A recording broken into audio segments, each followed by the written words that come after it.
Treneri, pavyko iki ketvirtojo kėlinio pabaigos kibti į atlapus varžovams, kas nutiko per tą trumpą atkarpą?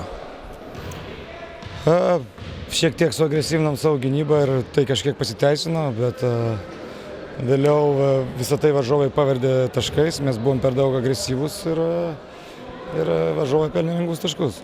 Tas keletas pramestų metimų iš po krepšio taip pat išmušė šviežių galbūt? Be abejo, keli metimai iš po krepšio, keli laisvi tritaškiai metimai. Tuo metu, kai kabinamės į rungtynes, jie neleido mums sumažinti skirtumą. Buvo daug emocijų, daug blogų emocijų. 2 nesportinės, 3 techninės baudas iš mūsų komandos pusės. Varžovai atkovojo 13 puolime kamuolių, nors atrodė, kad dar daugiau.